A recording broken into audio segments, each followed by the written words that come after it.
So today we're going to be talking about composition. We're going to be covering a little bit of character design and figure drawing, and we're going to be talking about thumbnailing as a process. I'm going to be out of town for all of next week. In the outline I gave you guys last week, I said that you guys, if you have them, you can submit your thumbnails to me, and I will go ahead and convert them to blue lines and print them out. I can still do that. You don't have to do that. With this class, if there is a stage of the comic making process that, if you're already making comics and you're comfortable making comics, and there's a stage of the comic making process that you don't need to use, I'm never going to make you do something that you don't need to do. But if you guys want to try it, I'm going to need those sent to me by next Wednesday, because I get back on Wednesday, and that way I can do all my color conversion and print them out onto paper for you guys. But it's not a difficult process, and I'm not printing it on special paper. I'm just going to print it out on printer paper, because that's what I use for my roughs. And I also have, I don't know if y'all need it, I have an adapter. Okay, probably so. I think works with my computer.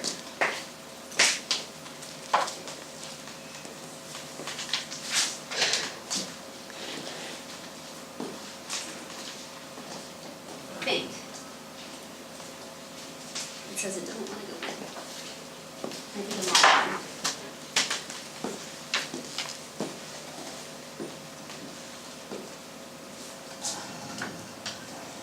Oh, no, never mind. Wait, yeah, y'all have the same adapter. Maybe yours will work.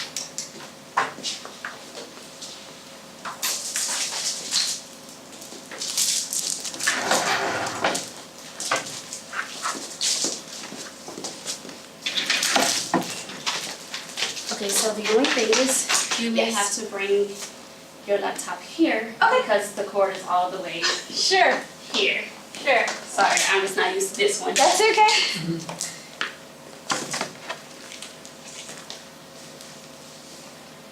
And do you know if it works with a remote? I don't have a remote for this. No, the remote only works with the projector, so you'll probably have to come and do the slides. I'm sorry. That's okay. It beats last time because I was holding my laptop last time and I know it was hard for people to see. Did your adapter work? Oh, I can't get it to plug in. I don't know what's going on with that.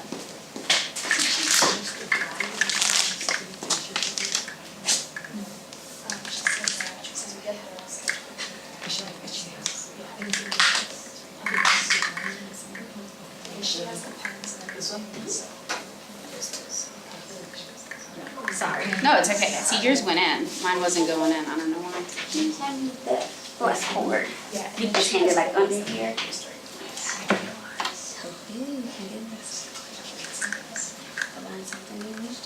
Yeah, same here. It's an education for us and for other people. Yes. It is recognizing it. Okay. There you go. Woo! Now, if you want, you can actually pull that screen. Yeah, I think I will do that.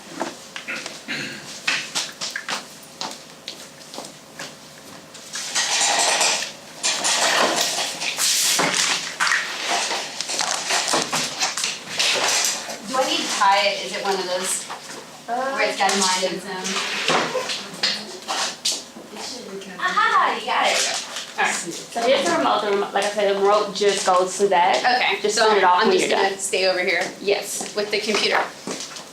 Alright. Is everything good? I think so. Thank you so much. Hold on.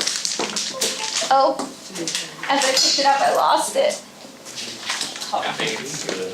I think it's good. It's unplugged. After. Okay. Oh, yeah, it's wiggly. Super wiggly, dang. Here, have another one. Merry Christmas. I guess I will leave it on the chair and not hold it. Was it good? It's really good. It's dark. You sure you want to try this one? No, the problem is this just wants to pop out. Okay. So I just leave it on the chair where it's safe. Oh, beautiful. Okay, it's dark. All good, y'all. Okay, so we're gonna start by talking about storytelling today. In last class, we kind of discussed script writing and brainstorming for your comic. Storytelling is kind of a broad term. It encapsulates a lot of things. For today's purposes, we're really talking about visual storytelling, the shots you choose to use to illustrate the story of your comic. And I'm speaking kind of broadly. I know several of you have gotten back to me with your pitches, which I really appreciate. They all look good so far. I should have gotten back to all of you guys with feedback who've sent me them. So I know some of you guys are doing more like zines and world building, exploration, that sort of stuff. So while this may not be applicable to the project you're doing for this class, it's still useful information to know, and it's a pretty broad topic anyway. So in comics, your composition should serve the story. When you decide what you're depicting in your comics, you really want to try to show rather than tell. So you want the story to be clear and understandable.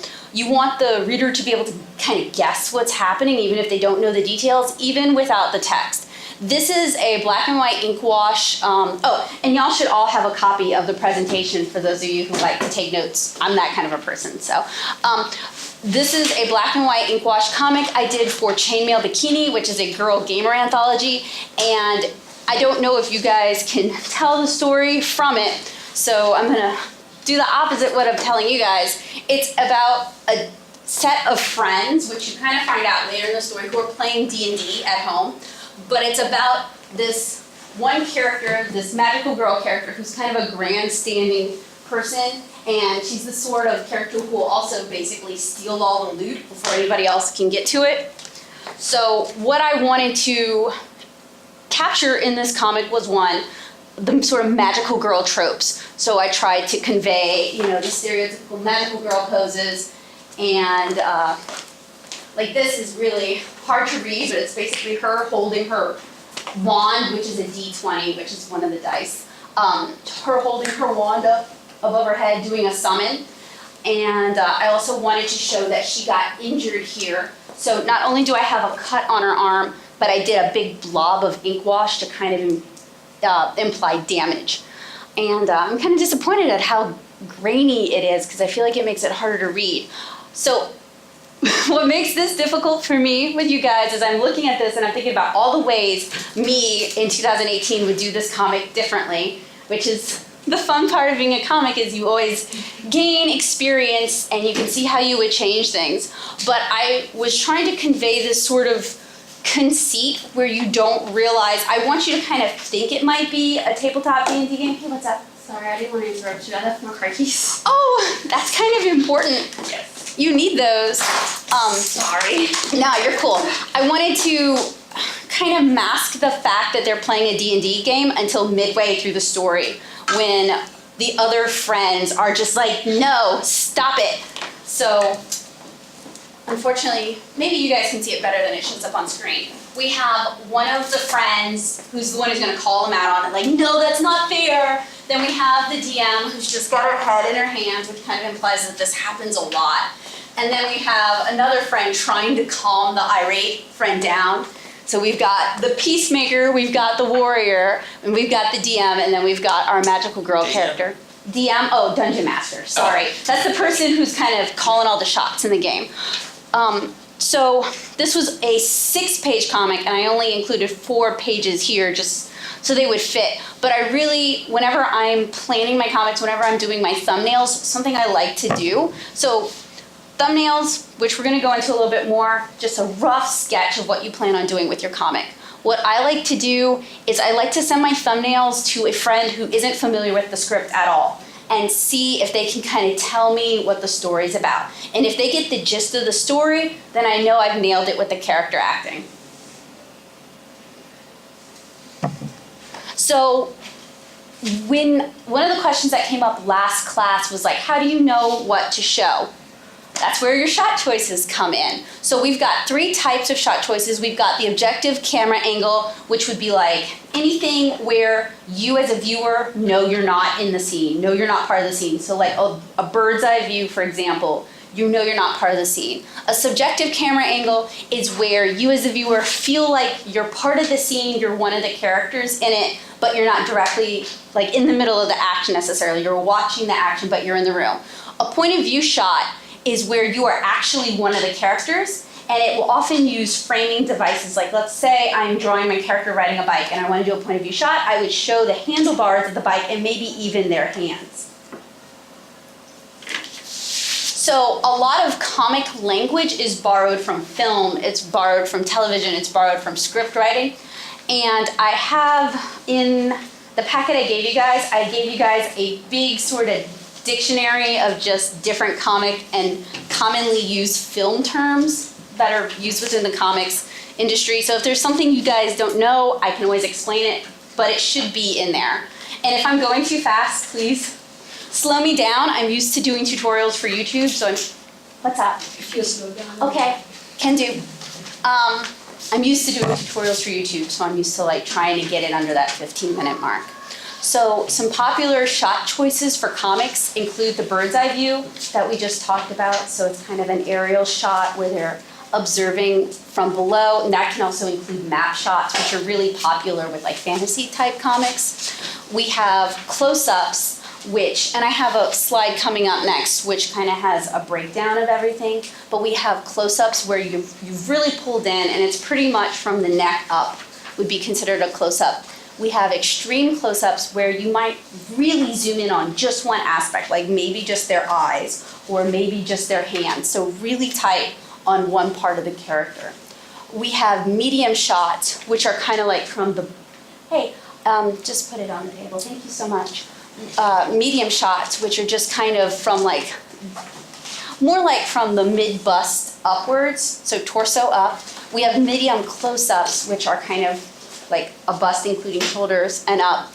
Extreme long shots where you can just see the characters, but you're really, really pulled out, so it's like you're seeing the characters way down the road.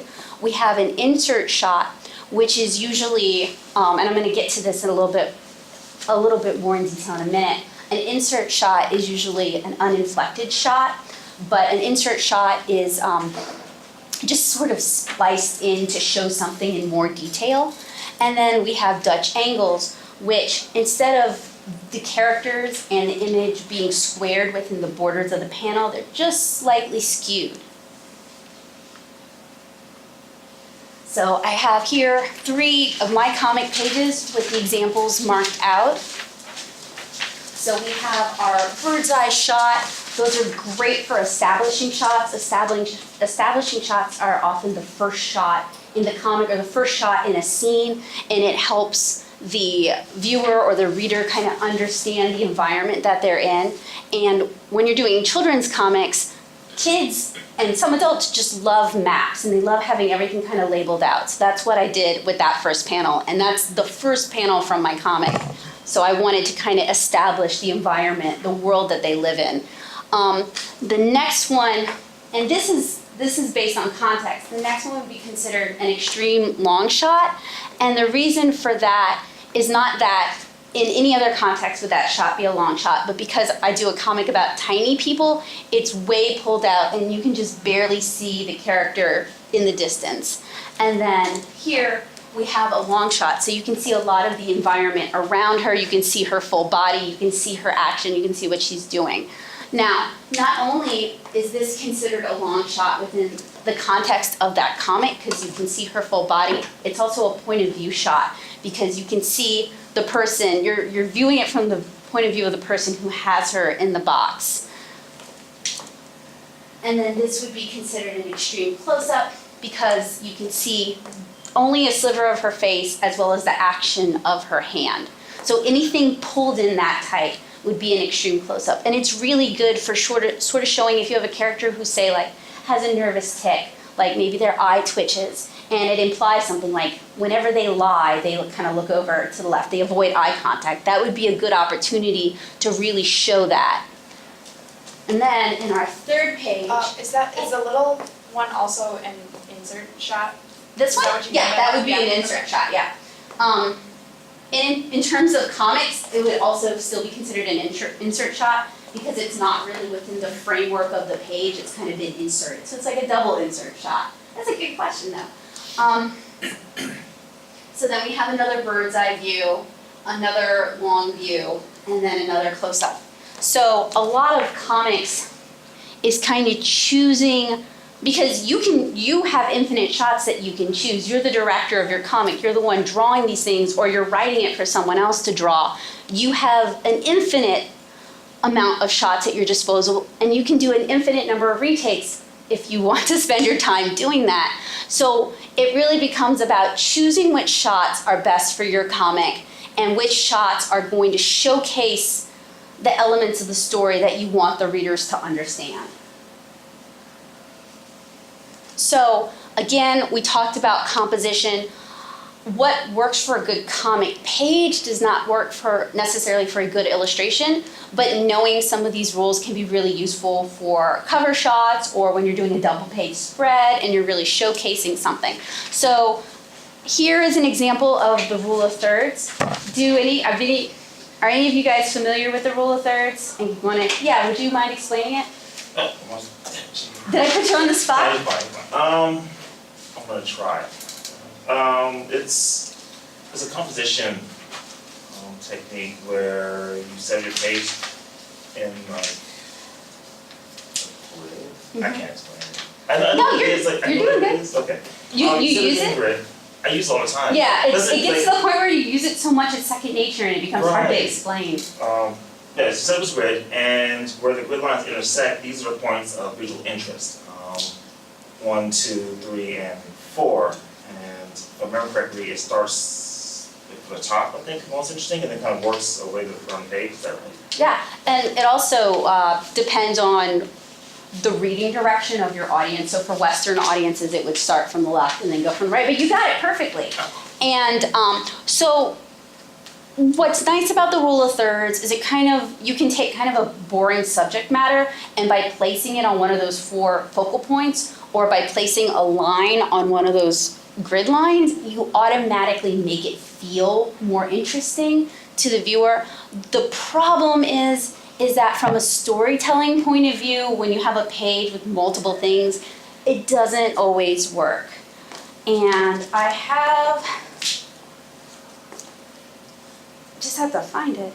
But I thought I had. Because you've got other panels and the eye is kind of just moving all over the Right. place. If you put that Yeah. in with multiple other images, it's gonna. Well, I thought I had a big black folder that had a bunch of my original art in it, and I think it got left in the car. What? Perfect, thank you.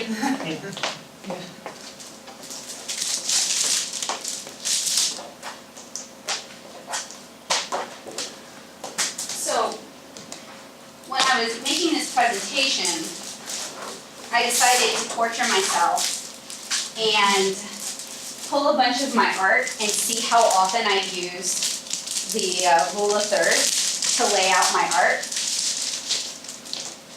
I have a video where I'm doing this and explaining it to you in case anybody feels like reliving this moment. But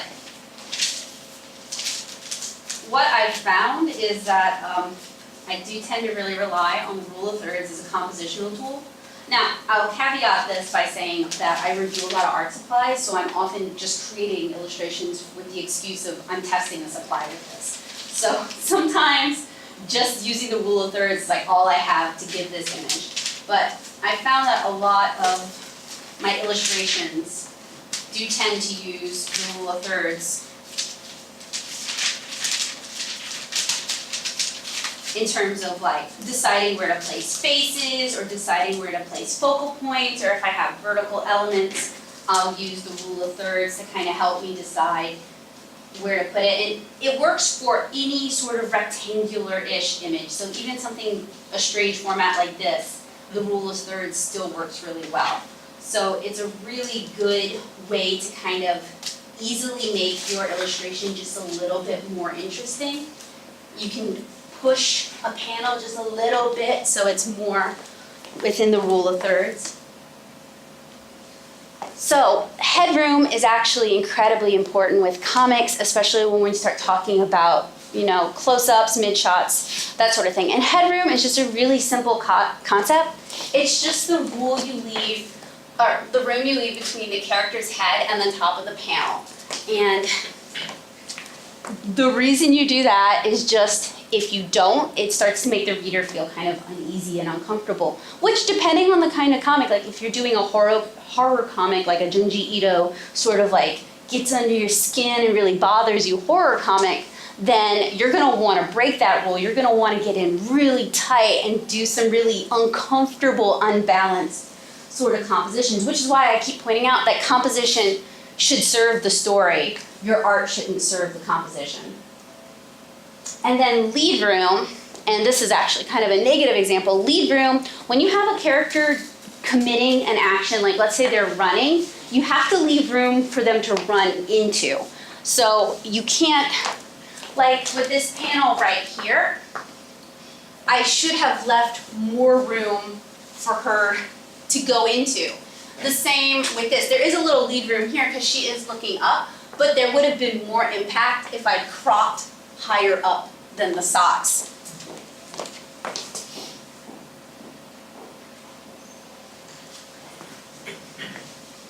And we talked about this quite a bit earlier, where when you're kind of planning your comic, you really want to think about the actions being clear to the reader, even if there's no text. And a really good way to sort of practice this, to hone this, is just to do silent comics. And this was a 4-page comic that I did for the 1001 Nights anthology. And part of the reason I included it is, in a way, it's a silent comic because a lot of the story of the comic is reliant on, so they're children knights who are training to be adult knights. And it's just based on the rules of the chivalric code. So I picked an action to sort of represent each one of those sort of bannered phrases. Looking at it now with some distance, I'm really not happy with how many characters are in the panels. But, and like we talked about last class, where other people get to decide your constraints, they decided my page number and they decided how many knights I had to draw. So for storytelling purposes, it's not my favorite. I'd already pitched the comic with like 4 little knights learning how to be knights rather than 13 little knights learning how to be knights. And then they were like, no, we really need you to up your numbers. And when you're doing comics for freelance, that's just a thing that happens. You just gotta roll with it. So your characters and your set should serve the story you wish to tell, not only from their personalities, but their designs. As you're designing your characters, it really helps to have in mind other illustrators who have, other comic artists, or even directors who have kind of an aesthetic style that you wish to encapsulate. I've heard people use the phrase creating like a mood board.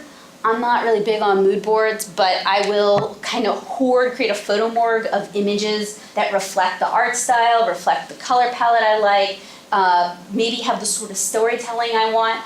I mean, when you're telling stories, there's a huge, wide amount of room. Like let's say I want to tell a fantasy story. I can go the Terry Pratchett route and go really, really silly, and then having really cartoony characters, or even kind of funky Rankin Bass style, like they did for The Hobbit, where like they just have all these warts all over their faces. You know, just something more lighthearted and illustrator-esque would really suit if I was doing a Terry Pratchett-esque fantasy story. Whereas if I'm doing Game of Thrones, I'm not your illustrator. Like, you need to hire somebody who has either a more realistic style or can get a lot grittier. So your character designs, your setting should suit your story.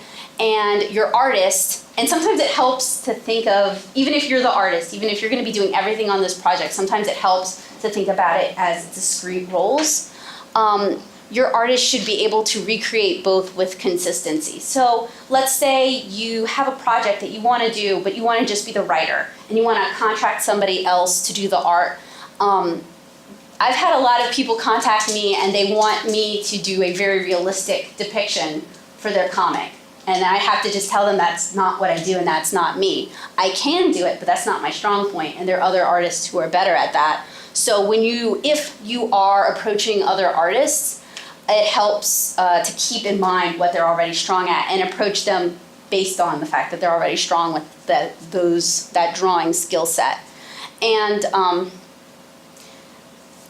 I don't want to tell you guys what to do, and I don't want to say things that will limit you, but within the constraints of this class and our time frame, I will say that these are important things to think about. Think about your story, and then think about an art style that you can realistically do that isn't going to take up all of your time if you have other obligations on your plate, that isn't going to make you pull your hair out of your head or go crazy. And it also helps to do some test drawings in that style before you commit to it. And then here are just a couple of the resources that I cited or that I used when I was making this demonstration. You guys have a resource packet that has way more examples, way more definitions, way more help than that.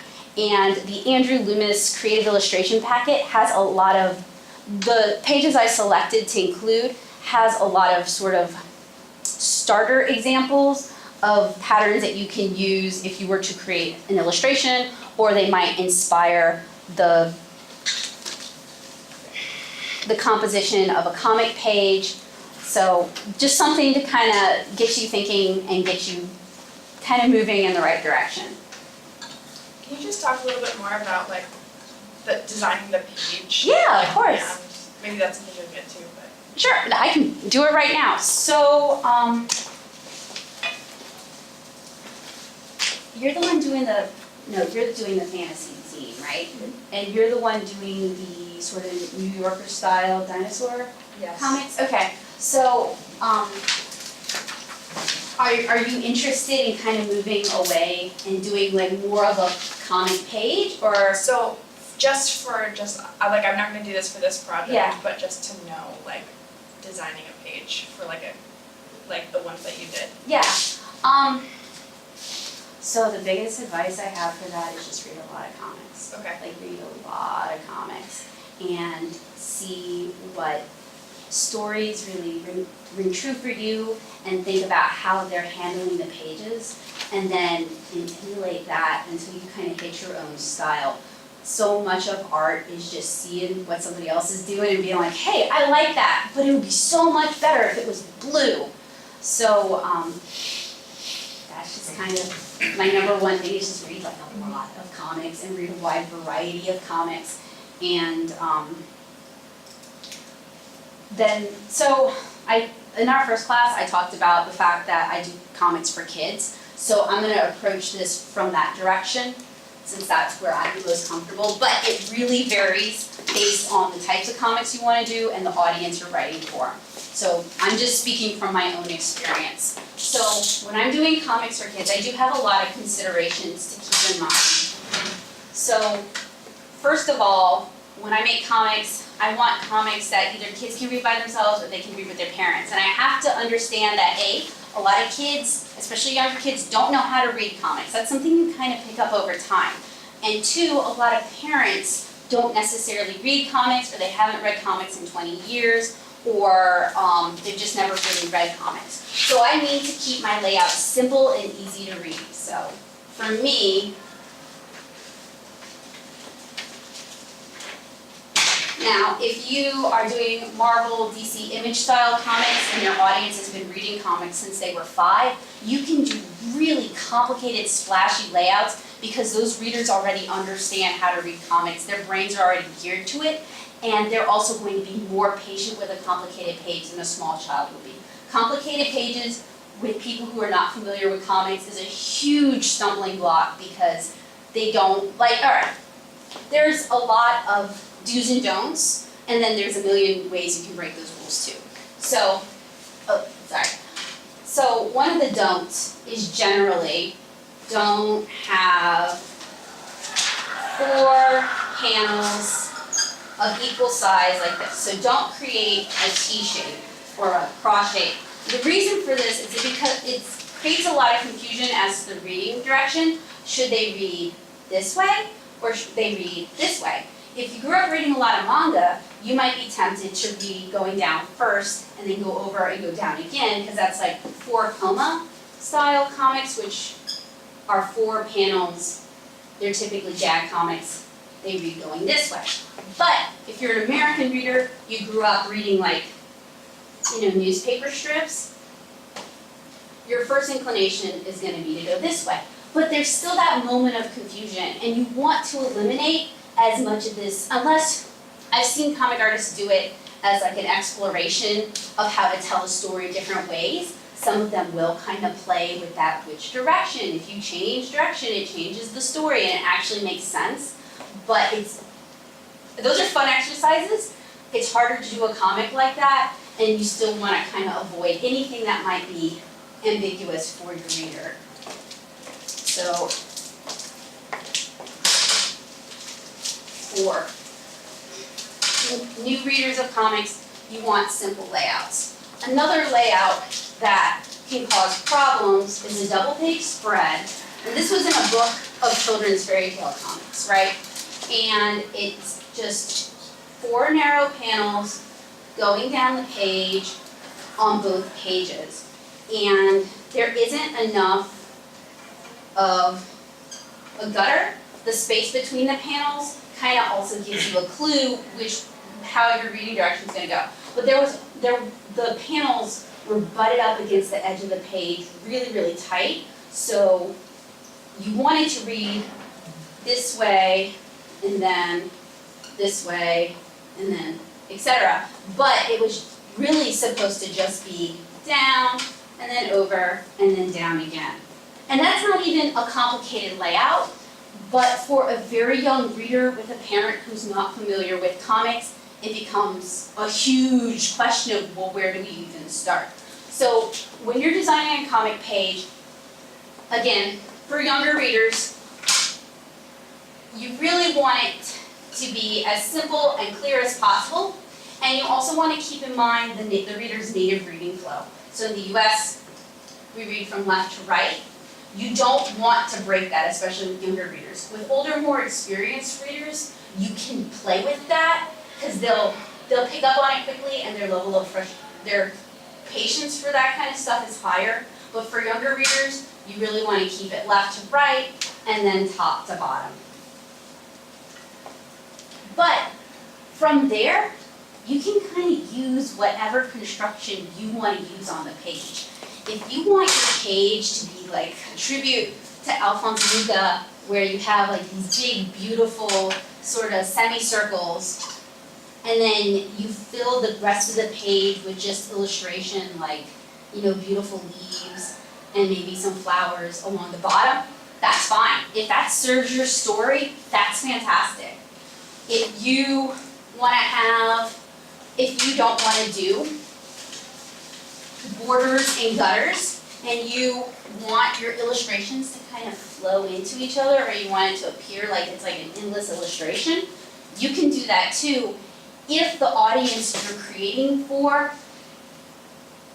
is old enough to understand that contract. Now what's kind of cool about like accordion books is that younger readers are they love being surprised, they love figuring things out, they love novelty. So like you could do like an accordion book that tells a story, but as you read the book, it exposes more of the background. So like it's 2 characters walking and they encounter all these amazing things.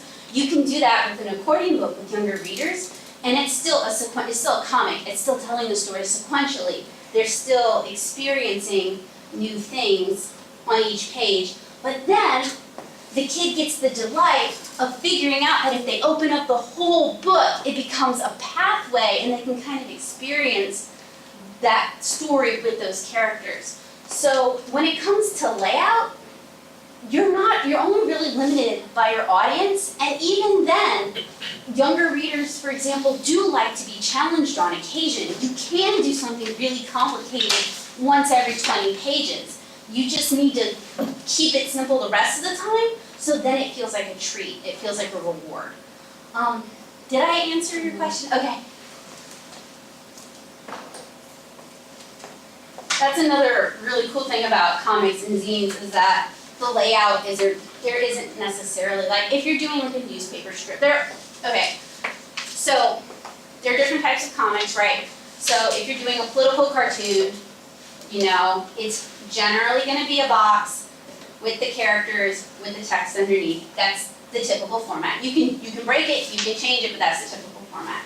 If you're doing a newspaper strip, on a weekday, it's usually only one tier and maybe about 4 panels depending. That doesn't change. If you're doing a Sunday strip, it's gonna be usually 2 in width, but you can use that as an illustration and then kind of play with the format from there. Or if you're doing like a 4 coma panel, it's always gonna have those 4 beats. But even within that, you can still break it up. You can have a 4 coma style comic, like Azumangadayo is a popular 4 panel comic like this. And most of their strips are these kind of 4 coma panels, but then on occasion, you get like full comic pages to better express the story. So even though this is an artist who started out in one format, as the story needs it, he switches over to a format that's a little more expansive. And that's something I really love about comics, is that you can change the format to suit your story, to suit your audience, to suit a certain mood. Like last class, we were talking a little bit about Junji Ito's Cat Diary. And for those of you who don't know, Junji Ito is considered like the master of Japanese horror comics. That's most of his career. What's up? Okay, for purposes of doing hypothetically an 8-page Yeah, yeah. project, would it be better for us as beginners to just play around with a lot of different layouts, page to page, or try to find 1 or 2 that work to tell that story, so you have a complete product at the end, rather than just randomly experimenting for purposes of learning how to do comics? It honestly depends on the individual and their goals. If you're really dead set and you really want to tell a story, I would say stick to the 8 pages with a consistent format. But if you really want to play with comics and figure out which storytelling style might be best for you, I would say do 2 of each and see which ones you love the most. And I mean, that can also change over time, because like I got my start in comics doing strip style comics and doing the 4 coma style comics. Would you be able to respond to the thumbnails that we submit you and say you ought to do this as opposed to that? If you I mean, that would be a way to Sure. guide us. I can- When we see visually what we've Yeah. come up with, then you can say, well, I think you can respond better once you see what we come up with Yeah. visually. If you'll let me know in the email that you're open to suggestions for format changes, I'll let you know if, I mean, if you're doing a humorous comic, the 4 coma is a very popular way to go. It's a really good way to set up a joke, because another thing about layout is we'll spoil the joke for ourselves, because when we first look at something, we tend to look at the whole and process it that way. And then we tend to look at the tier as a whole and process it that way. And what's nice about 4 coma is, we're seeing the whole, but we're only processing at most 2 at a time. So that leaves, usually the 3rd panel is where the twist or the joke comes in, and then the 4th panel is where the resolution comes in. So that still leaves this unspoiled. So there's more room for comedic pacing, in my opinion, in this format than necessarily in the full page format. But there's loads of artists who tell really funny stuff in this kind of a format, and they usually save the joke for either down here or this panel here.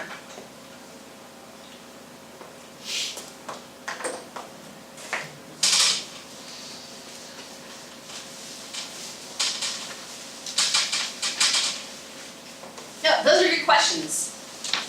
And I would really encourage you guys to play around with the format. If there's something you want to know more about and I didn't cover it enough in class and we run out of time, you can always email me. I'm happy to answer you guys. And if I think it's something a lot of people would be interested in knowing, I'll share it either through an email to everyone or on the Facebook group. So we talked a little bit about the page composition. Are there any more questions about page composition? Okay. And if they come up, because like that's another thing, is usually these sort of questions come up as you're working. So hopefully, I know most of you guys kind of know what kind of project you want to work on. Hopefully you guys have started thinking about the characters or the objects that are going to be used in these projects. So we're gonna move on to talking about designing your characters. And to me, one of the most important things about designing your character is even if your style changes, even if your style grows, your character remains recognizable as that character throughout your comic. It doesn't suddenly start looking like a completely different character. So my art has definitely changed over the years, and this was a redraw project, so I was actually trying to also replicate the outfit and the pose. But the style definitely looks like an evolution of what I drew in 2012, but it still looks like the same character, and that was my goal. There's some comic artists who, they're working on a long form project. What's his name? Jeff Smith, who did Bone, talks about his frustration because as he was working on Bone, which is a comic that's like this thick, his art evolved a lot. But he didn't want to show that in his comic because he wanted his art to stay consistent through the whole thing. Then you have webcomic creators who, like Penny Arcade, for example. Like Penny Arcade's art at the start of that comic looks completely different from where it is now. But those characters are still recognizable as those characters because Gabe has maintained those hallmark traits that make those characters look like who they are. So at the beginning of any sort of comic project, I like to create a character reference sheet, and it can be something as simple as just, sketching the character, full figure, a typical outfit, and then doing a close-up on their face. Or it can be something a little bit more involved where I'll kind of sketch through various types of clothing that they would wear or people like them would wear, or I may even kind of doodle them in their environment to scale, all just trying to figure out those characters before I really commit to writing them. But regardless of how you decide to do it, you want to think about a system for consistently drawing your characters. And there's various methods for doing that. You can do constructive human anatomy, and I'm going to do a demo of that in a little bit. You can do character lineups that show their relative height, which is when you have multiple characters and they all have different builds, that becomes really important. You can do expression sheets where you just draw the character through various emotions. And like I said earlier, even as your style changes or progresses, certain traits of your character should always remain the same, which will make them recognizable from iteration to iteration.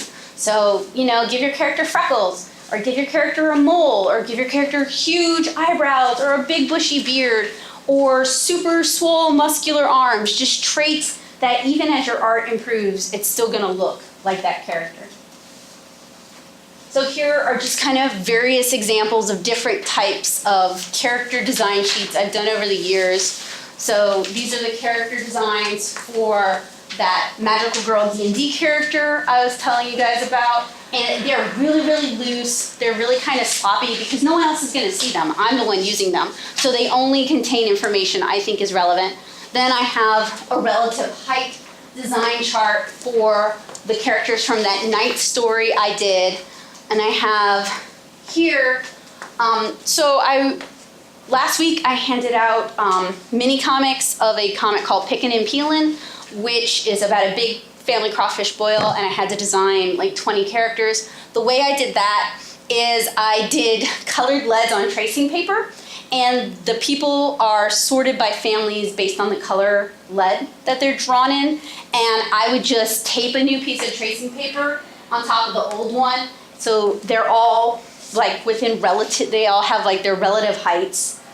That allowed me to like figure out how tall they are in comparison to each other, and then I would just spread it all out, which is kind of a disaster when you have cats.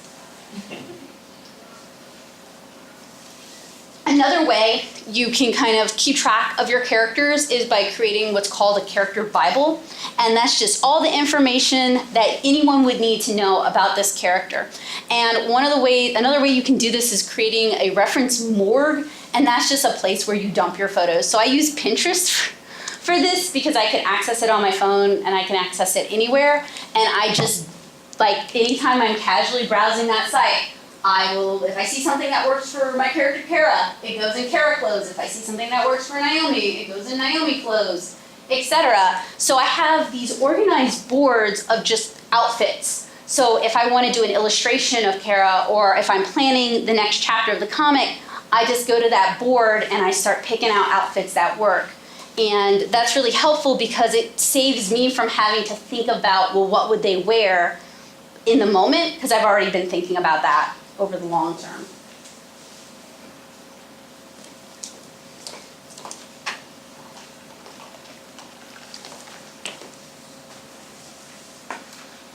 So there's various systems for thinking about how you want to construct your characters. There's rubber hose, which is what the old Disney cartoons used to do, where people it's like Adventure Time, kind of, where people have these like gummy, rubbery arms, and then they have like these little jelly bean bodies.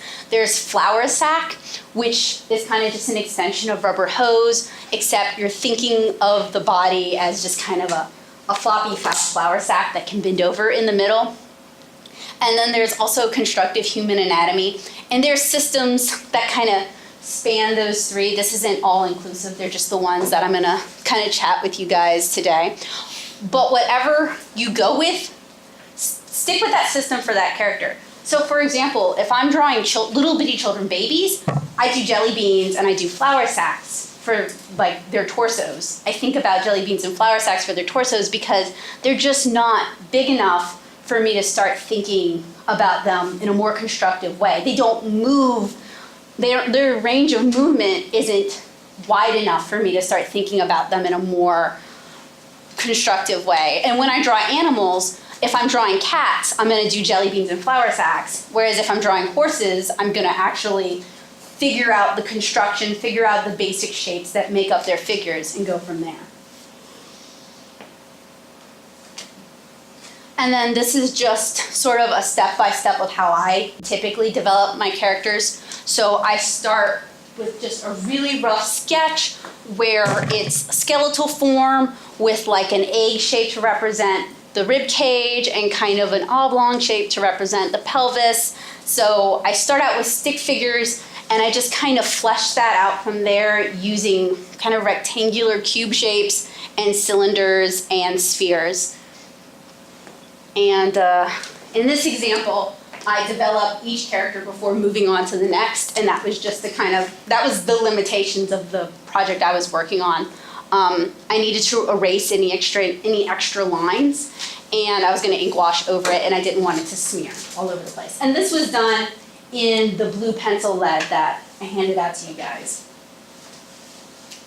So the way I think about figures is a combination of Andrew Loomis and Glenn Vilppu's methods, and I have excerpts for both of those in there for those of you who would like to learn a little bit more on your own.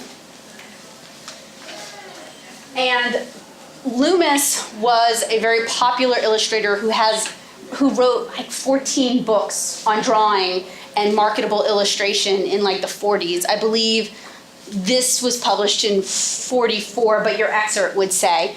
And some of his ideas look a little bit vintage, but they can be applied to today if you just change the proportions a bit. Whereas Vilppu worked as an animator for Disney for a really long time, and he would teach the animation classes there. And what I love about Vilppu's method is I feel like he teaches drawing for those of us who are not talented. For those of us who it doesn't immediately click, the way he explains, breaking down the figure, thinking about how the figure moves, it's a little bit easier for those of us who don't have an innate artistic sense. So Glenn Vilppu basically saved my life. That is how I learned how to draw.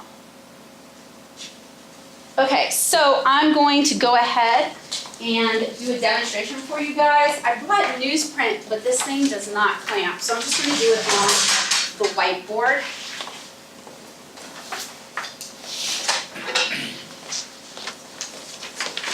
And feel free to stop me if you have any questions or if you need to see anything demonstrated in another way. I did make some visuals that you guys can pass around if you want to or come take a look at. So when I'm drawing, I think of everything as starting as just basic flat two-dimensional shapes, and then I think about them as three-dimensional shapes. So that water bottle right there, when I first think about it, I think about it as a rectangle, and then I think about it as a cylinder. And I just break everything down, starting from big shapes to small shapes this way. So this table in front of me, for example, I would start by thinking about it as a 3D rectangle, as like a cube, I guess. And then I would start thinking about, well, okay, really it's much narrower than that. And then I would start roughing in the legs. And okay, so we've got a rectangle, and then we've got kind of a triangle that connects into that. And then I would think about the individual pipes. Well, those are really just curved cylinders. So I start with large shapes and I break it down into smaller shapes. I try not to get bogged down by the details until I've already kind of, sketched everything out, fleshed everything out. So I have some drawing demonstrations that I did of just common everyday objects and how I kind of started with with this one I started with a cone and a cylinder, and then I just kind of shaped the forms to fit. It was like a glass bottle. I shaped the forms to sort of fit those two. So I would start, that's way too far out. I would start like this, right? So I've got the basic shape down. Then I would think about it like, okay, we've got a cone and we've got a cylinder, and then on top of that, we've got another cylinder, and it kind of goes in at the bottom, and then it's got these two circular ellipses that are indents. And when I draw anything, that's what I'm thinking about, unless I'm just sketching to doodle. If I'm sketching to understand the shapes that I'm drawing, I always draw it through like that. And by drawing through, when you've been drawing long enough, you can kind of fake it. Like, if you draw a can, for example, you might not need to draw the inside ellipse at the bottom, right? But it really helps to understand the shape and the volume of the shape if you do draw that interior ellipse, because your mind starts thinking about it as a curved surface, and it starts thinking about how the light would hit that. So that's what I mean when I say drawing through. I mean drawing all of the parts, not skipping any steps.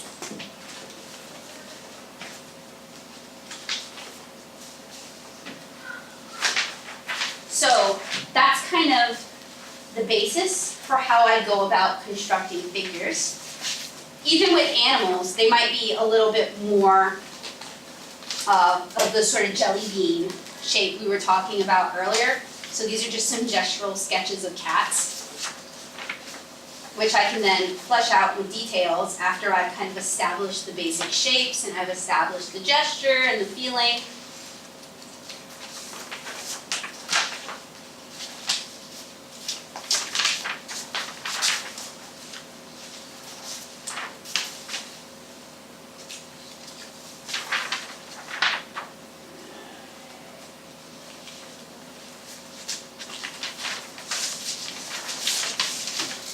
Whereas with something like a triceratops, I might spend a little bit more time, not be quite as jelly beany. I mean, if you're going for cute, jelly bean is the way to go. Like roly-poly cutesy jelly beans will work for almost anything you want to draw if you want to draw it cute. Whereas the more detailed you go, then it's going to feel more realistic. It's going to look less cute. It might fall into that uncanny valley thing where something looks off, but you're not sure what, and it's really freaking you out, which can be great for doing horror.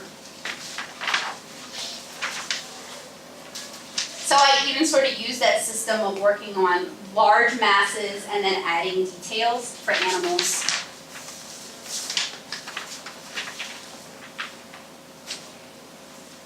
Let me ask you about these Yeah. two tutorials. They don't really depend upon working from live models. right? No, and that's what I love about it. You can just work You right can just, once slip you, from that. that's the beauty of both of those systems, is both of those illustrators are counting on the fact that you won't always have a model to pose for you. And having a model pose for you is great. Like, so many comic artists will take a picture of their hand when they need reference, or they'll have, I keep a vanity mirror on my desk and I make really dumb expressions into it so I can draw them. Working from reference is fine, but having a system for drawing that you can kind of manipulate in your head and you can repose in your head makes you an even stronger artist, because maybe you do have a model and they came in and you paid them to pose, and you know, it's good but it's not quite right. Like, this is just really not capturing anything at all. You know, you really should have gotten them to exaggerate that pose, but you didn't, because you were uncomfortable and they're kind of awkward. So having a system of drawing that you can manipulate in your head, you can take that kind of reference and really turn it into something more gestural and more emotive. So when I'm drawing people, I start with sort of the stick figure skeletal form. So what I'll start with is I'll decide kind of in my head what kind of pose I want. It's always important to have an idea of what pose you want first, because otherwise you're just kind of drawing blind. So I'll think about my pose, and then I think about my line of action. And your line of action is, like, I'll use this horrible thing as a reference, like a bad Sailor Scout pose, right? So, like, the line of action is the line your spinal cord follows to, like, the ground. And it can either be the foot that's carrying all your weight, or it can be the foot that has the most gesture and the most expression. So I'll start with a line of gesture, and then I'll start with a combination of just sort of a rectangle, and then skeletal, just sticks for the arms and the legs.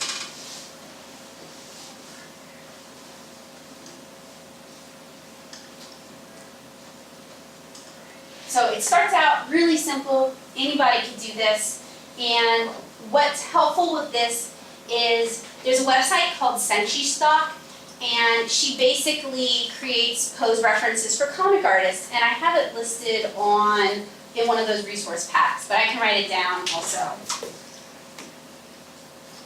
No, I can't even.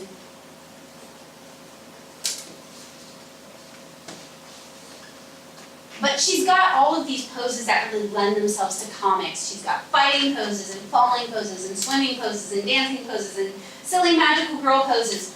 And I like to just go and use her web app, which will cycle through images, and you can set the duration, so you can have it change every 30 seconds, or you can have it change every 5 minutes.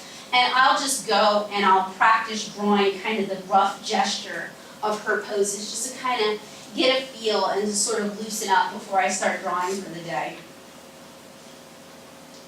And sort of doing that sort of practice is really great, because it gives you a mental library of poses that you can pull from, and that's a great starting point when you're doing like thumbnails, like to know what it looks like when somebody's drinking from a glass of water, so you can sketch it in really quick, knowing that later on you're either going to pull up reference or you're going to have someone take a photo of you doing it so you can draw it more accurately.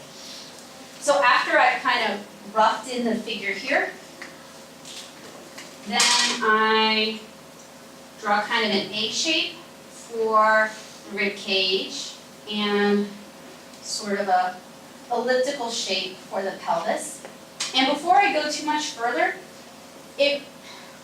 thinking about the basic human body shapes is really helpful. So people can be built all sorts of ways. They can be kind of built like an inverted triangle, where they're broad at the shoulders and narrow at the hips. They can be built like a triangle, where they have wide hips and narrow shoulders. They can be built circular, or like a figure 8, or kind of like an hourglass, or they can just be kind of straight up and down, or they can be built like, well, a flour sack.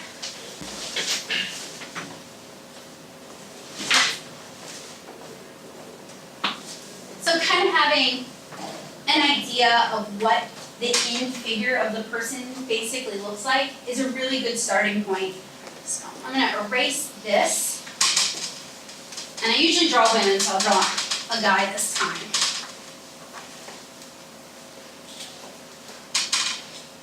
So I've got my line of action. And I'll draw a guy who's kind of broad in the shoulders and narrower in the hips. He's got kind of a short torso. So then I'll block in his rib cage. And I do these lines just to kind of indicate the masses so that when I'm drawing clothing on him, I can have it kind of conform to his body shape. And I sketch in his pelvis, which kind of looks like an axle with a pair of wheels, depending on what view you're looking at. So straight on, it'd be like that. And I'm gonna run out of room. But I draw the legs. And make a note where his neck hole goes.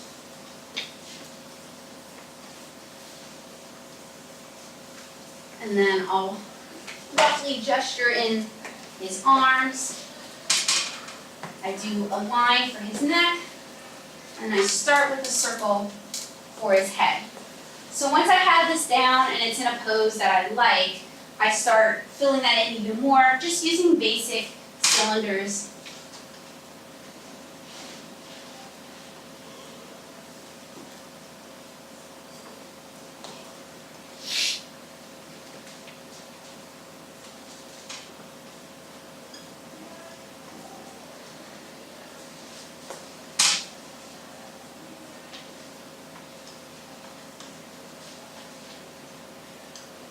And when you're first starting with this, like in the Vilku handout I gave you guys, he draws his cylinders just straight up and down cylinders. As you sort of progress and you practice figure drawing and you kind of hit on a character drawing style, you may decide to kind of have them better represent the muscle masses. So, like for example, I draw the tops of the thighs wider and then they get narrow at the knees. And then they start out wide again, just past the kneecaps, and get narrow again at the ankles. Same sort of thing goes for the arm, wider at the bicep, wider where this part of the arm meets the top part of your arm, narrow again at the wrist. But that's something that kind of comes naturally as you practice drawing people from reference, and you just kind of observe how people's bodies are built.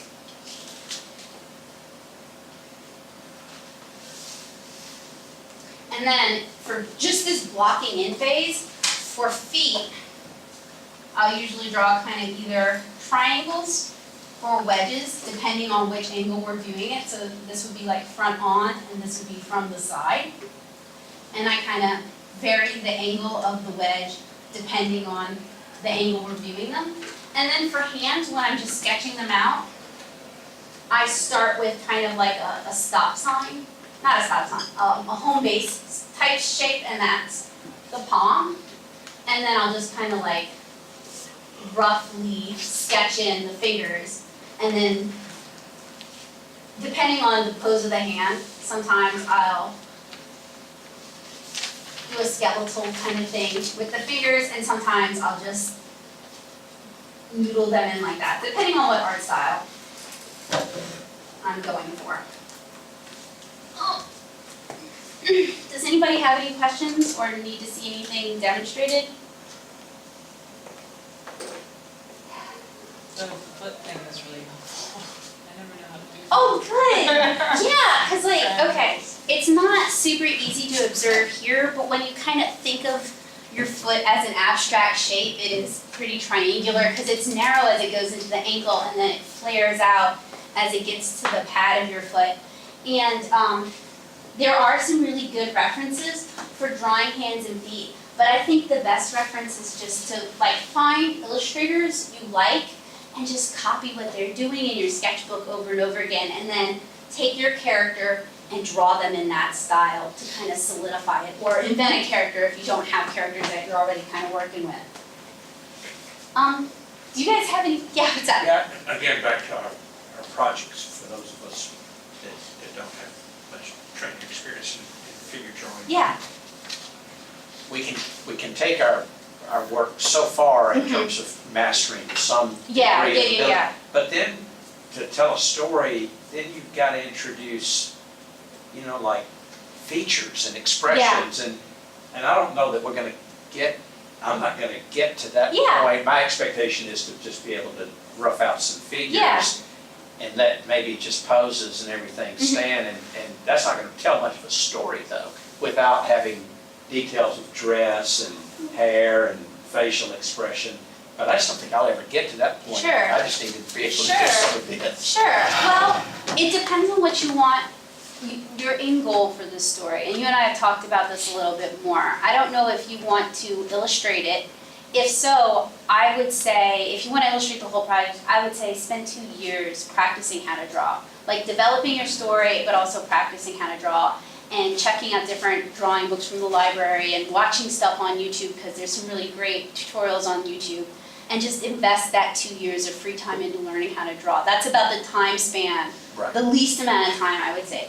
But if you are planning on working with an artist or you want to send this to an artist, honestly, the stick figures are fine. Exactly. Yeah, and then, okay, no, it's okay with you guys, I'm just gonna erase this.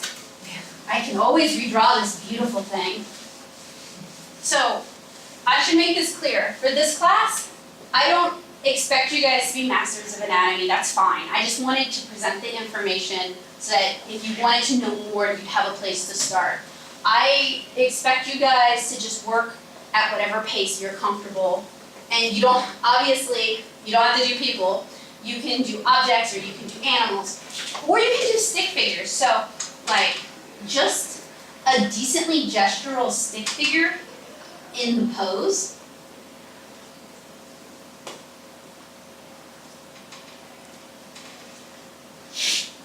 And then, like, so let's say it's a female character and it's a girl, right? And maybe she would have worn pigtails at this time period, like, just something really loose, like this. And you don't even have to pose her well. And then, if she's supposed to be, if she has a lot of different outfit changes, right? And in this outfit, she's wearing kind of a let's say like an antebellum kind of gown, right? Like, something like this with notes. Okay, so Sarah is holding ice cream to refer to the gesture, and then just make note like wearing pigtails, wearing a dress, and include a link to the photo. That's more than most artists get, to be honest. Most of us get a script, we're told a time period, we're provided no reference, and it's like, okay, have fun, and then we get a bunch of revisions after we've done it, because it wasn't what the artist had in mind. So even something really rough and kind of ugly is so much more helpful if you're also given a script.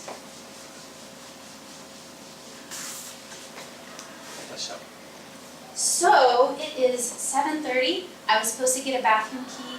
So sorry, I cannot offer you guys bathroom services. They might be open though. Do you guys want to take a break?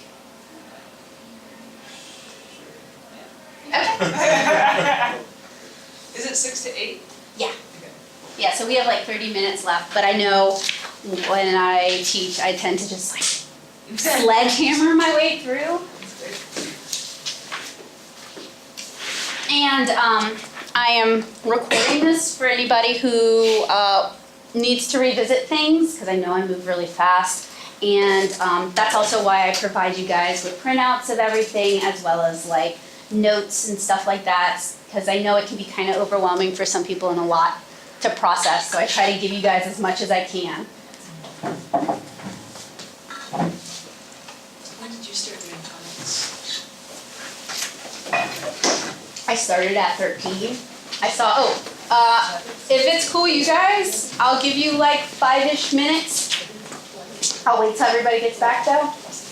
I started with the Inuyasha and I fell in love. I was like, I didn't like the comic, but I liked the art style. And I liked the fact that it was a female artist drawing it, because before then I'd never seen any women artists featured, you know? And it was just love at first sight, and I never looked back. Cool. I started drawing then, when you were reading at 13. Are you trained? No. Nope. You are, I know. You've done, are you self-taught? Self-taught. But you've been doing it a long time. Ever since I was like 5, I think, basically, and I just haven't stopped. Just absorbing as much information as I can and learning as much as I can and trying as much as I can, which is why I'm super excited to take this class. So, actually learned a lot here, it's really cool. I hope so. When I saw your stuff, I was a little concerned because I was like, I don't know what I can teach him. I'll try. Can you share something more? You have something? I never carry it with me. Oh, Sorry. Well, on my phone, but I'm not Maybe bring something next time. good. Yeah. Or anybody else It was good, it's something. drawing for a My while. son doesn't Bring it. have any experience, and I don't My have experience any. is Yeah. really funny. Which one would be the easiest? Like he can make some project, but very Mostly easy, so depending on we can words, just put it too. down. If you can, no, not a problem. if you can, for example, in that cartoon. Okay, so he could do a series Do you of guys- sketches I know what you're Um, doing. Do you guys about have a 8 subject of his favorite background? cartoon characters. Which website would be the I'm thinking of doing a zine. good for because I us to have look a at? short So- story Which website? I mean, something to look at. Yeah. That's a good question. If you can, I will, if I can't think of it right now, I will email it to you. Yes. Everything's I was thinking, fine. you have one. I know, I'm thinking, I'm sorry, I'm thinking and listening. Not really I- And which book would be the good one? Art, Any not experience. art. All these stories through the art. But like, Your style kind of almost fits Things that I've what done happened. I did. before, like. Very stylized, they are in next class. I mean, expression's like one of the first things I work hard to do, and like, but like, Yeah, all so this that teaching, one I can't is a do collection every of day. that artist, Point it's her A, sketches and, like, and that's how what she he thinks does. about comics. Of course, yeah, I'm grabbing. Well, let's start with pencil. That's what the easy go. That's a book It's all, about like all a great mine. zines and everything. And I ran into an issue a while back, I'm like, No, and Very I was like, The I can't. constructive drawing is Yeah, very it sucks, so. math and analytics based. I find myself really pulling like the stuff I learned when I was in poetry. Yeah, that's the Like, oh, free they did it download. for me. Here we go, Free okay. was way cheaper. Name and email, please. Yeah, And I'll bring some right. stuff specifically that I think he might really enjoy next class. What kind of? I thought this would He knows, be, I this is will a free. Okay, sure, if you could just email me with like all this cartoon stuff, I could probably pull a bunch of stuff. I probably want to just try to Yeah. get a little better at There's- actually drawing with a pencil. There's plenty of free software online, but they're not nearly as good. But they are, if you know how to do things, or like say if you know how to draw, then you can, it's like drawing with a box of crayons, you have a lot of potential if you know what you're doing. So like there's some software called like Fire Alpaca or a paint tool side cracked is one free that people, for paint tool side you have to pay, but for crack, Yeah, you can actually get a free version. Oh, right, that's right, you're talking about. Slightly illegal, but you can get it. You recommend I recommended Manga Studio and I also recommended Bang Paint, which is free. I think I just need. And flux. Like that kind of stuff, or is that really Yeah, Gish is free. sterilized? It's, That's with- someone with a, like simple, but like. I'm super trying to learn sterilized. the software as I'm doing this class also, because there's certain processes that I know how to do in Photoshop, but I don't even know if I can do them in those, and I'd like y'all to at least have access to being able to do those things if possible. Okay, yeah. You're focusing for more of a graphic design, where it's like more shapes. There and is, things, so I that's something hate fun. mentioning this, there's something called Bitmoji, which basically lets you make comic strips, they have all these pre-designed characters, so like, yeah, if you just wanna like play around with the art form without committing the time to having to draw it, that can be a really good way to get kind of a feel for it. Should come here. Bitmoji, Bitmoji.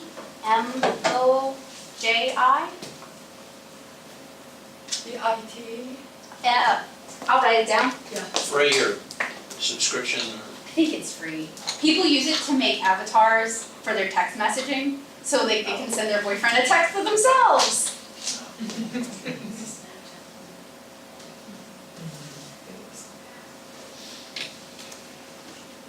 I mean, I'm not recommending this as a fully fledged tool, but it can be useful for kind of getting a feel for things or playing around with the comics medium without committing to like spending an hour drawing something. So we can copy, for example. Can we copy from that or? If you, yeah, I mean like, okay, if you design a character in Bitmoji and you want to do your zine using that, yeah, you can use that. Because the point of this class isn't to like punish you into drawing. I would love it if you felt comfortable drawing. I'd love anything you drew, regardless of how it looks. It would be the best drawing to me.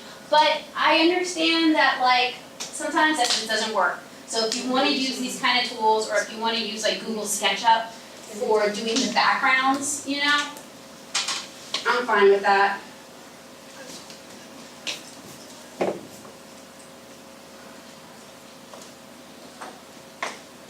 Okay, I think everybody's back, and we've got 30 minutes to talk about doing thumbnails, but we've already kind of touched on that. So in those packets, you guys will find like 4 printed templates that look like mini pages. One of them's printed on cardstock and the other one's on just like normal printer paper. I would recommend for your own sanity, you do the normal printer paper because cardstock is frustrating to draw on and frustrating to erase. But you could use that one to make copies, for example, the cardstock one. So those are your thumbnail templates. And you guys don't have to stick with that. Those are basically the blueprints for a page that would scale to, say, a 9x6 manga. Or I think it will also scale for like Marvel, DC, image size floppies. Or it'll scale to an 11x17 full-size page, which is what a lot of comic artists do their final art on. But if you guys are interested in some of the other comic formats I talked about earlier, I have templates for some of those, and you can email me and just be like, hey, can you send me your other thumbnail templates? And I'll send them to you. So you don't have to stick with those are just kind of a starting point. So they are the blueprint for your comic, a visual aid for pacing your comic and for planning, and they're a visual first draft, so they can be messy, they can be rough, they can be loose. Really, the only person who needs to be able to understand what you drew is you.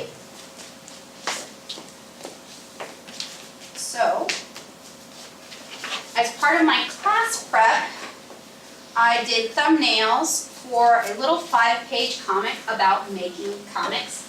And this is actually a lot tighter than I would expect anybody else to do, because I'm going to skip the middle stage with this. I'm just going to print these on my final paper and go from there. But you guys can see I kind of did my rough sketching with the blue lead. You could also use the red lead that we handed out. And then I went over it with a darker graphite. And each of those would be a full page? Yeah, Okay. That's right. Each one of these represents a full comic page.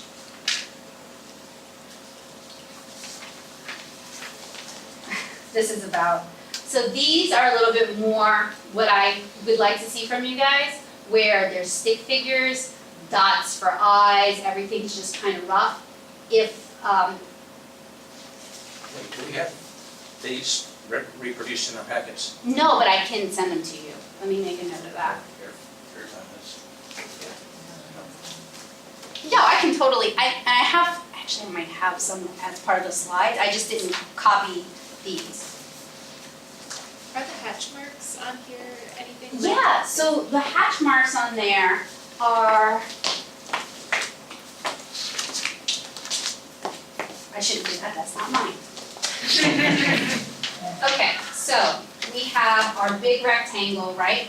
And then inside we have our dotted lines.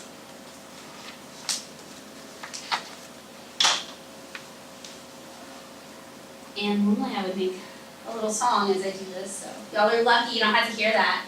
And then we have our hash marks up here, and down there.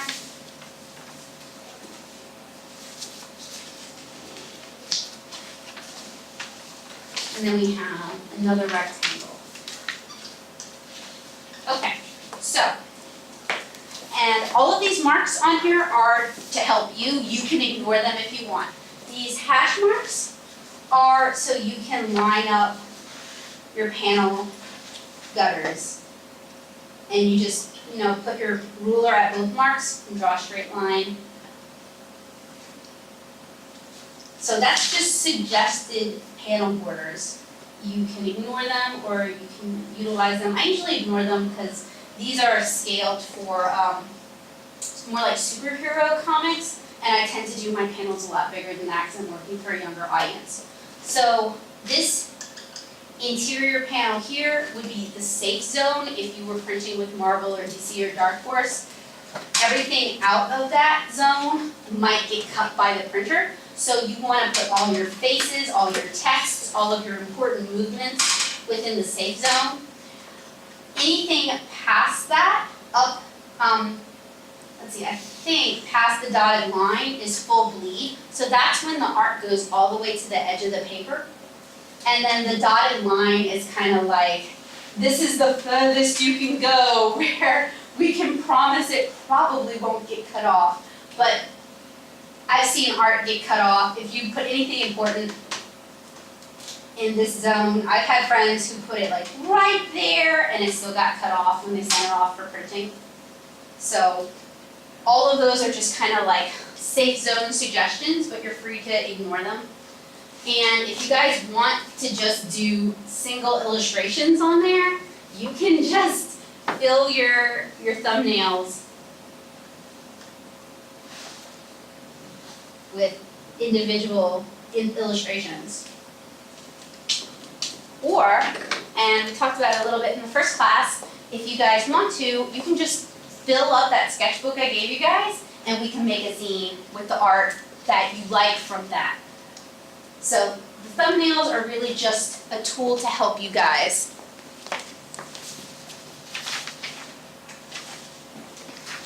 And regardless of what templates you use, whether you use those or you invent your own based on the ratio you want to work, like let's say you want to do 4-inch by 6-inch black and white illustrations of flowers for this class, right? So you could do a 1-inch by 2-inch thumbnail of those flowers and then go from there. And it's really just a way for you to get your ideas onto the paper without committing a lot of time and then realizing it doesn't work. So there are many different types, and they are usually designed to scale up to the finished page like we just talked about. So make sure you work in the same ratio as your completed page. So like if you're doing a 6x9 printed page, you could work at 2 inches by 3 inches. And these are some of the other thumbnail templates that I have that I can send you guys. This is for the 4 coma. At the top, that narrow thing is where you would letter your title. This is a different variation on the thumbnails I handed out to you guys. This would be useful for planning a chapter at a glance. And this is typically used for picture books, children's books, and it shows all of the spreads. So when you have a printed book and you have the 2 pages next to each other, that's the spread. And knowing where the spreads fall can allow you to actually utilize both pages together. So you don't get what happened when I was telling you guys earlier, when we have the 2 pages with the 4 narrow panels going down both pages and you're not sure which way to read. So again, these are my thumbnails. These are a lot looser than the ones that I brought to show you guys. These are from chapter 6. I wasn't sure, I knew the characters I was drawing in this chapter, but I hadn't decided on their outfits or on their hairstyles. So these are really pretty base templates. I just wanted to make sure that for this, I got the body language down, the body movements down, because that's part of the storytelling, and I got the facial expressions down. And then this is my comic process. So the reason I'm really big on doing thumbnails is I will take my thumbnails, I will scan my thumbnails, I will change them magically using Photoshop from 2 inches by 3 inches to 6 inches by 9 inches. I will play around with the contrast so that we no longer see the blue lines, we only see the graphite. And then I will convert it all to blue, and I will print it on another sheet of paper, and then I will continue to work from there doing the anatomy like I was demonstrating for you guys, figuring out their outfits, their facial expressions, and doing perspective grids, which you can just faintly see in the background, the hash marks from the perspective grids. That stage is called roughs. When I'm finished doing an entire chapter of roughs, I scan them all over again. I tweak the contrast. I convert them to blue lines. I change the size to print on an 11 by 15 sheet of watercolor paper, and I print out another set of blue lines. And then I pencil that, and then I paint it. And for me, I like all these stages of revision because it gives me an opportunity to make changes without having to change the final art. I can change the facial expressions. I can send each stage to friends to beta read it for me, to do a cursory sort of reading for me, and they can tell me, oh, the expression in this panel just feels really off. Why is her mom angry? She's supposed to be sad in that panel. Or the gesture just doesn't read very well. It looks like she's hitting a golf club. So having all of these different stages gives me a lot of opportunity to improve my art, to draw things more accurately within kind of the style of my story, and to get feedback from other comic artists. So you guys do not have to do all these stages. I'm more than happy to help you if you do want to do this many stages. It's a lot of work, and it's a lot of redrawing the same things over and over again. So for the confines of this class, it might not be worth your time. But I wanted to present it to you as an option because this is how I can make comics. And then these are pretty much just links to the thumbnail templates I gave you guys, as well as the other thumbnail templates I have available, as well as a link to a film glossary which explains all of the different shot choices you can use. And I highly recommend, if you guys have time and you're interested in comics and you want to spend that time looking through that film glossary, and maybe as you're reading comics, think about the shot choices they used and think about why they use those shot choices and what that does for the story. And I think that is about it, and we have 15 minutes left. So you guys are, yeah. You keep saying you're doing for young, Yes. What age range are you talking about? So it's typically described as middle grade. I say from like little kids, 4 or 5-year-old who need to be read together, all the way, I have customers who are like 15, 16, 17 who really like my stuff because they enjoy Studio Ghibli films. They like sort of softer and sweet stories, but really, when I'm writing, I'm thinking about 8-year-olds to 12-year-olds. And if you're interested in the kid market, I have a lot of books on that. I'm just trying to place your style. Sure, in yeah, age no, range, what- that's actually really important to think about because even younger readers than that, so there's a whole line of books out called Toon Books, and it's by Art Spiegelman and Francois Moley, so they're two very big names in comics, and it's for like pre-readers, and it almost doesn't read as comics because at most, it's 3 panels on a page. Often they're silent panels, so it's completely carried through character acting, or if there's any speech balloons, it often has an object in the speech balloon, so like a heart or like a ball or something like that. Or it could be a circle and then a square panel. So for really, really young readers like that, if you're gonna have any panels on the page, you wanna keep it really limited.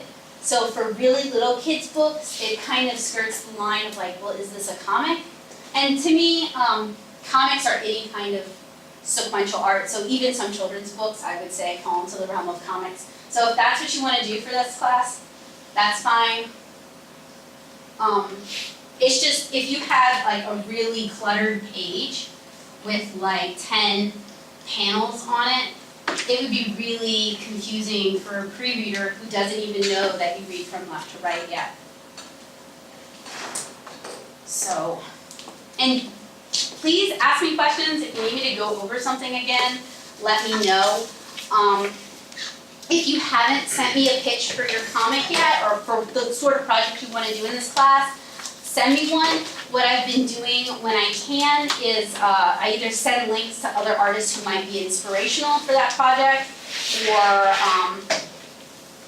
Mostly that's what I've been doing, because no one has yet sent me a pitch where I'm like, that's not gonna work. So, I also brought, like, you guys are welcome to come and flip through all of this stuff if you like. I feel like I brought something, oh yeah. So, last class we were talking a little bit about recipe comics. And I don't think Trish is here today, so I can't show her, but these were the spreads for the recipe comics that I'm working on. And I started out by sketching them digitally and then printing them on watercolor paper and then kind of re-sketching them with the red lead that many of you guys probably have now. And then I did spot color with like a red Pentel pen, and then I went ahead and inked it.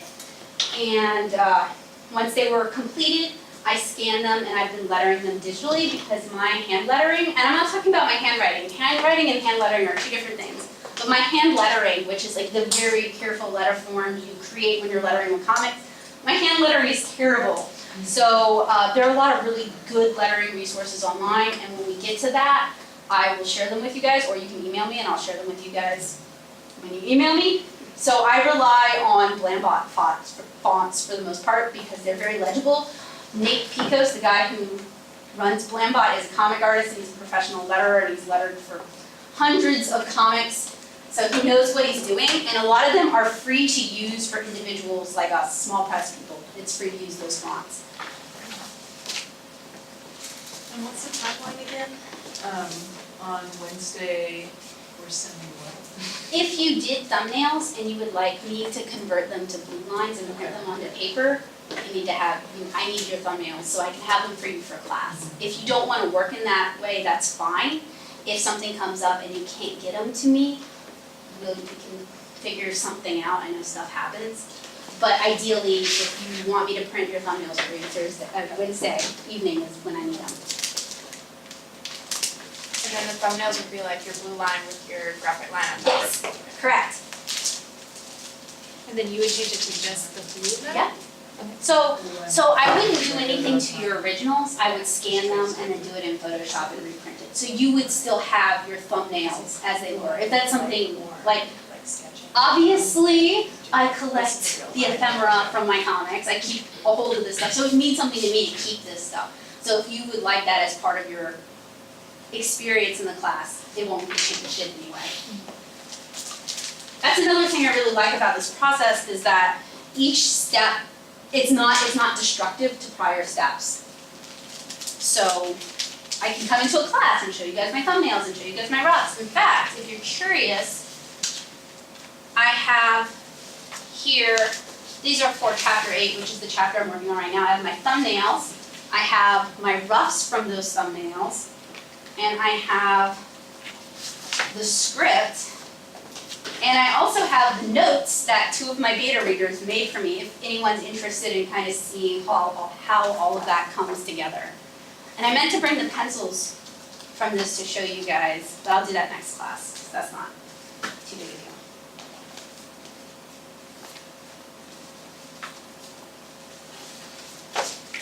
If we have any dialogue in our thumbnails, how should we treat that? Okay, that's a good question. So some people will basically write in their dialogue on their thumbnails so that that space is always accounted for. They can plan around that space. Just Because- roughly where it would appear Yeah, on where they'd like to see it. And if you're curious about dialogue placement at this early stage, I can send you some resources on like best practices for placing dialogue. just play around with that. Yeah, sure. Basically, you just don't want to cover people's faces. Right. And you don't want the tails. If you have 2 speakers both talking in the same panel, you want the first speakers to be the leftmost balloon, and then the second speakers to be the rightmost. So you want their speaking order to match our natural reading order. I say natural, the reading order we have here in the US. But yeah, some people start out, I didn't bring any examples because when I'm planning mine, because I've been doing comics for a while, I'm pretty good about leaving enough space, but that's also why I letter digitally, so that I can move things around and I can change the dialogue to fit the space that I have.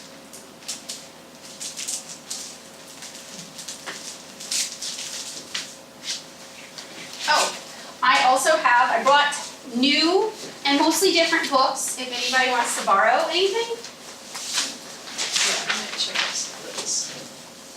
And I have a video that I shared with you guys. It's me flipping through some of the books that are available to borrow that I don't plan on bringing every class.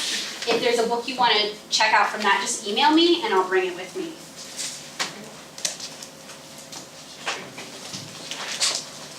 So I don't know how to do dinosaurs, but I brought this. You can borrow that if you like. I really like how he draws animals and how he animates. And it's mostly kind of gesture based, or how the animal feels. That was pretty bad for my class. Yeah. That's live action. We're not getting that far. Yeah, let me Oh, you're filling it out next? Yes, and Perfect. this is the stuff that he has. Awesome, thank you so much. And then this is the book you bought. Okay, can you write the name of the book down or your email address for me?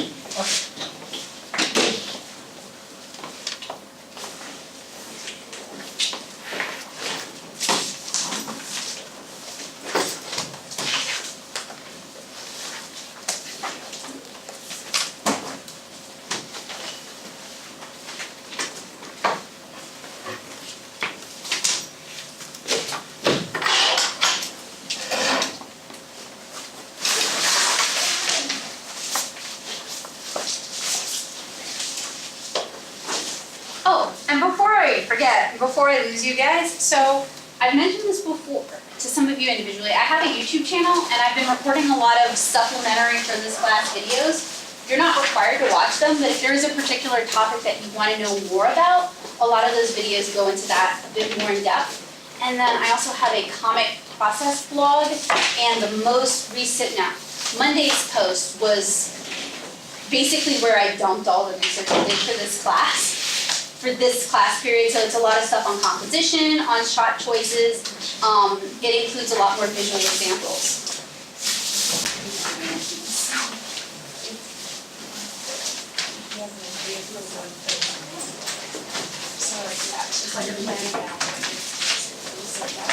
Thank you. Oh, thank you.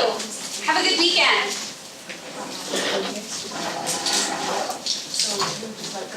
Oh, no problem. See you next week, Zach. Oh, you guys can keep those, but you don't have to. Up to you.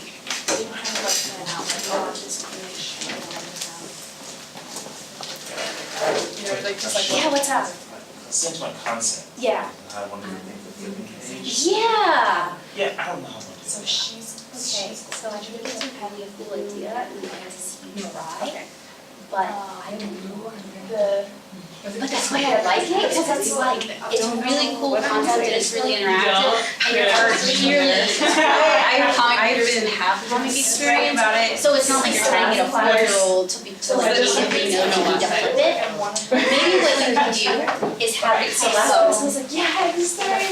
devices around the Then I started fleshing it out, so we'll grab some. And I realized, that. No, I really like that idea. I have no idea. Is every page supposed to flip? Just We're gonna have to scrap that. So last night, I was like, Yeah. Okay, so you're bookending it. Like, oh, that's a good idea. So maybe what you can do is You don't know, like. so you're not gonna do the original. No, I'm putting that. And I know your pages are gonna be a lot more complicated than this.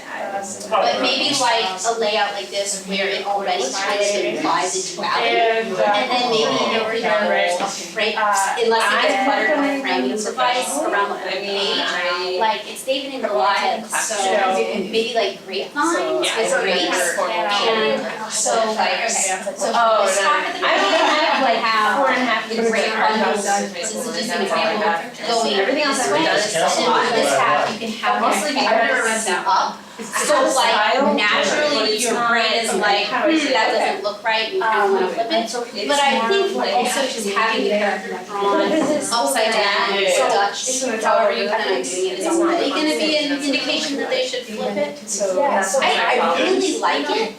I really like the idea, and I'm really excited that you're doing something that requires more interaction. And also the images are interactive, audience is intelligent, and experienced enough comic readers that they would know to do that.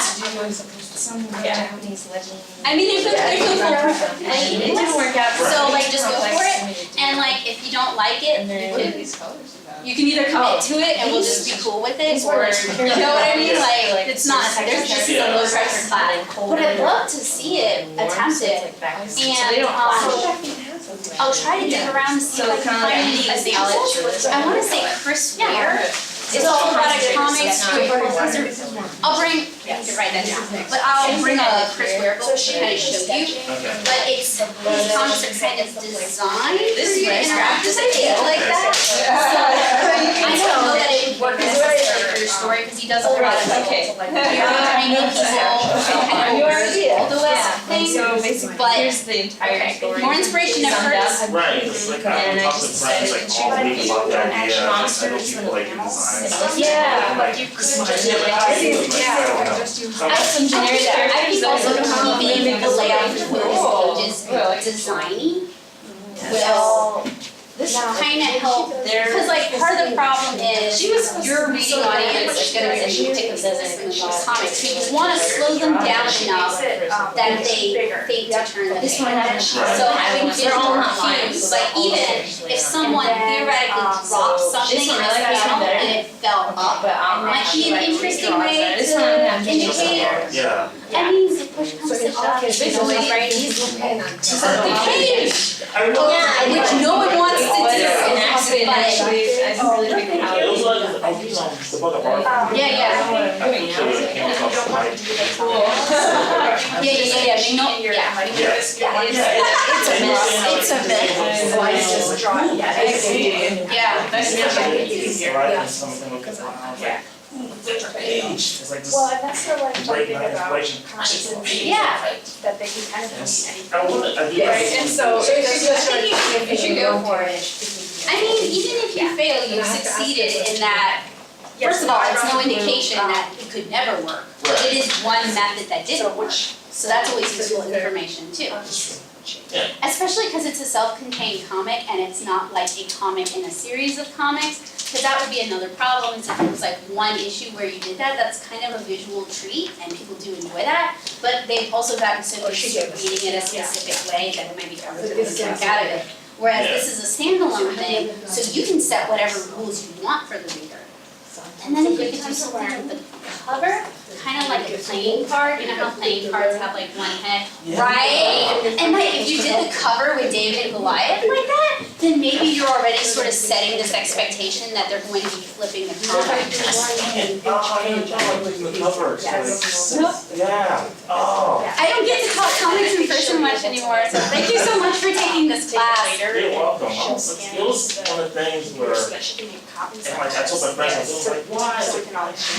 Because Nashville doesn't have, maybe it does, and I just don't know, but I do a lot of shows here, and I meet like one or two comic people maybe, but we don't have the sort of community that like New York or San Francisco has. So even just this class as like a nexus to meet comic people could be really useful. Yeah, and like I have like one actually made it to my Yeah. I'm like, I wish one day, but Yeah. I've never actually had anything that I've Don't worry done about it. myself, just have in hand, so we have the opportunity to do But something. you know, this one and is then- black too. Yeah, it's like, why would I take a class? Like, you're crazy. And One this should one be is black black. and one should be And like, This one is I've learned so much in this, like 2 classes of like things, Oh, like yes. seeing you and like thinking you're taking how you do things, like, that's so simple. I feel that. Oh, That's simple. I don't do that. well, the simple is because I am But you know, kind of yeah, I I'm a simple woman, that's why I like doing, I like talking about the mechanics of doing more complicated stuff, but I'm kind of doing it in the vacuum by myself. A lot of my friends are webcomic people, Right. so like they're kind of into the webcomic format, and I like doing print stuff, which invites like the page. So I try to keep it simple for my readers, but also because I can't necessarily get a lot of feedback on whether or not it works. Yes. But this is good too, because if it does work, you'll find out if it works. Yeah, I'm hoping it does. I hope so. I think it could be really cool, and I think if the cover leads off with like an implication that you're gonna be rotating the book, that's a good, strong start. And maybe do a back, you could just do the same image on the back cover even. But I think having a back cover, because that's gonna be, as soon as people realize they can flip the book, they're gonna wanna read it backwards, Right. which is not your responsibility to, let me grab the pattern. What's up? I'm sorry, what's your name? Hi, I'm Becca Cyrus, it's nice Becca, to meet you. B-E-C-C-A. That's right, yeah, He's very good in spelling. yeah, for sure. Do you have a K in your name? Oh, Oh, it's okay. I'm Cyrus, C with a S sound, C-Y-R-U-S. I'll remember that, thank you. Let me grab a pen for you. And if you wanna take those, you just need to fill it out, because otherwise I'll forget. I think I gave you the name of the book and, you know. Let me double check. Yeah, this is the book that, this is the only one. Sure. Do you think for cartoon is this a good one? What that is it's a collection of the artist's comics and their sketches and stuff. I don't think it is, but if you have some cartoons. I'm gonna bring some, Yes. because I do have some, I just don't have them with me today. Yes, sure. And my email. Yes, please. So I can track you down in case.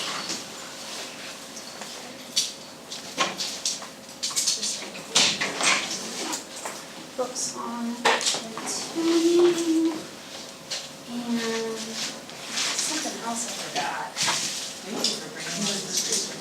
Oh, no problem. I kind of collect this stuff, so I really love being able to share it with other people. Very good.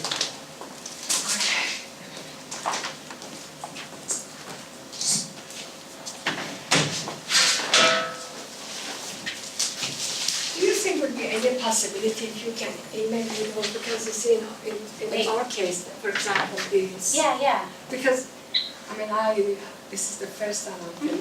Nice to meet y'all. I'm supposed to be there. What's your name? Mish. Niche. Yeah. Awesome. No, that's fine. See if you just, Okay. I think you sent I'm some. that's my horrible name, sorry. Cephalopods. You know, someone. Oh my god. Handwriting. Thank you. Oh, yeah. Yeah, Something like that. so I'm recording the classes and I'll send you guys a link to that in case you miss anything Okay. and you wanna rewatch it. Okay. I also have additional videos where I walk through certain things a Please little do. slower. And I also have videos on cartooning. Great. Because I like cartooning art. Yes, he likes So, cartoons. and if that's what y'all are interested in, I can also try to make more videos on that Okay. as well. Great, thank you. No problem. Okay. You can go.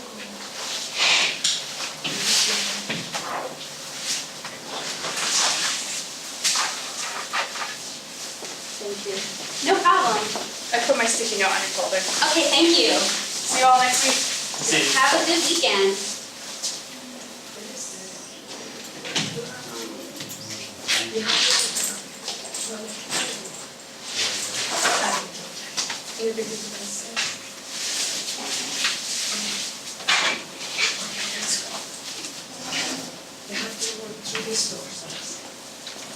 thank you for seeing it. Yeah, no problem, thank you.